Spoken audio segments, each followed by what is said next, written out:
I've been staring at a blank email draft for an hour. It's for my history professor. I just need to ask one simple question about the final paper, but I can't press send. What are you afraid of? I don't know. That I'll sound stupid, or that I'm bothering him. He's so busy. Every word I write sounds wrong, too formal or too casual, so I just sit there. Why is sending a simple email so difficult? Most students think the problem is finding the right words. They search for the perfect, most respectful phrases. Exactly, that's what I'm doing. But that's not the real problem. The real problem is we see the email as a request for a favor. We feel like we are taking something from the professor. We're taking their time. Yes, but the goal isn't to apologize for taking their time. The goal is to make their time useful.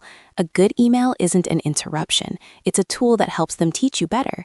And a bad email just creates confusion and wastes everyone's time. Okay, so how do you write a good email? We have to change the way we think about it. Let's start with the very first thing a professor sees, the subject line. What do most students write there? Things like question, or hello, or maybe just the course name. And why do they do that? It's simple, it's fast. You assume they'll open it and figure it out. But a professor gets 100 emails a day. Question tells them nothing. It doesn't help them prioritize. It doesn't help them prepare. That vague subject line, which feels easy to you, actually creates work for them. It quietly fails because it has no useful information. So it just gets lost in their inbox. Exactly. The new way to think is this. The subject line isn't a title. It's a summary of the entire email. It should give the professor all the key information before they even click open. What kind of information? 3 things: your course code, who you are, and the specific topic. For example, HIST 101, Mark Smith, question about final paper sources. This gives them perfect context. Right. So they see that and they know exactly what the email is about. They can think about the answer before they even open it. You've got it. That subject line respects their time far more than just question. It makes their job easier. Okay, that makes sense. Let's say they open it. Now I have to write the actual email. My instinct is always to start with a big apology. Let me guess. Dear Professor, I am so sorry to bother you. I know you must be incredibly busy, but I had a small question. Yes, that's almost exactly what I wrote. It feels polite. It shows I respect their time. It feels polite, but think about it from their side. They've opened your email and the first 20 words are telling them something they already know, that they're busy. You're using their most valuable attention on filler, not on the problem. It's another quiet failure. It buries the important information. I never thought of it that way. I thought I was being nice. The most respectful thing you can do is be clear. The new way to think is state your purpose in the very first sentence. Get straight to the point. So instead of the long apology, what would I write? Something direct. Dear Professor Jones, I am writing to clarify a requirement for the final paper in HIST 101. Wow, that feels very direct. Almost too direct. It feels direct to you because you're still in the mindset of asking a favor. But to a busy professional, it's helpful. You've immediately told them what you need. Now they can read the rest of the email with that purpose in mind. You've given them a map. Okay, so a subject line with context and a first sentence that clarifies my reason for writing. What comes next? The actual question. This is where I get stuck again. Tell me what you usually write. I try to explain my problem, and then I'll end with something like, any help you can provide would be greatly appreciated. A very common student phrase. And why do you write that? Because it feels safe. I don't want to sound demanding. I want to give them the freedom to help in whatever way they want. It's respectful. I understand why it feels that way.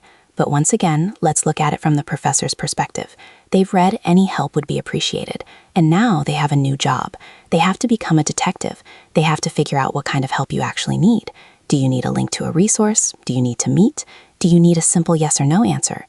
It forces them to guess. And if they guess wrong, the problem isn't solved, and more emails have to be sent. I'm starting to see a pattern here. It's a pattern of accidentally creating more work through vagueness. The new way of thinking is this. Never end your email with a problem. End it with a clear, specific, and easy question. Make your request actionable. Actionable, meaning they can do it right away without guessing. Exactly. So instead of any help would be great, you could ask, could you confirm if we are allowed to use sources published before the year 2000? That question can be answered with a simple yes or no. They could reply in 10 seconds from their phone. And that is the definition of a great request. You did the thinking for them. Another example, don't say, I'm confused about the topic. Say, I have written 2 possible topic sentences. Could you tell me which one is stronger for this assignment? Be concise. So you give them a choice, not an open-ended problem. You make it easy to reply. You make it almost impossible not to reply. Okay, this is all starting to click, but it still feels a little cold, a little robotic. If this is true, why do good students still struggle? If I'm asking for something big, like an extension on a deadline because I was sick, I can't just be this direct and efficient. It feels wrong. It feels disrespectful. That's a very important point. The system isn't about being cold. It's about building a foundation of clarity. That clarity is what shows respect. When you are asking for something exceptional, like an extension, the clarity is even more important. How so? You still use the same principles. The subject line would be, HIST 101, Mark Smith, request for extension on final paper. It's clear. The first sentence would be, I am writing to respectfully request a 2-day extension on the final paper, which is due this Friday. It's direct. But then what? I have to explain myself. Yes, but briefly. You provide a concise reason. I was unwell for 3 days this week and was unable to work. You don't need to provide a long emotional story. You just state the facts. But then you do something crucial. You show that you respect their position and the class rules. You acknowledge the situation. What does that sound like? It sounds like this. I acknowledge that extensions are only given in serious circumstances, and I have attached a doctor's note. I have already completed the research and the outline, and I am confident I can submit a quality paper by Sunday evening. Ah, so you're showing them that you're not just trying to get out of work. You've already done part of it. You're being a responsible partner in the solution. Precisely. You've shown them that you value their class. The direct, clear, professional approach is not cold. It's the highest form of academic respect. It communicates that you are a serious student who has thought carefully about their request. So the whole system works together.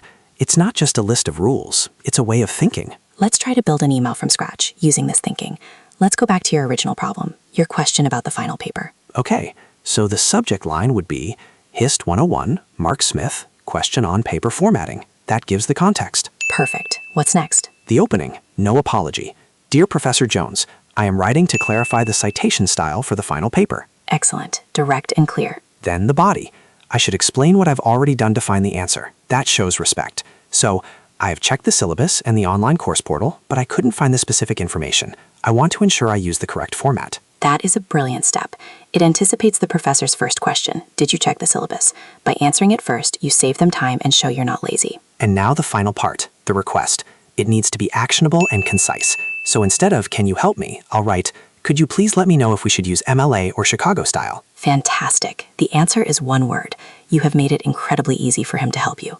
How would you finish the email? Thank you for your time. Best regards, Mark Smith. And I'd include my student ID number under my name. And there it is, a perfect email. It probably took you less than 2 minutes to construct. And I don't feel anxious about it at all, because it doesn't feel like I'm bothering him. It feels like I'm collaborating.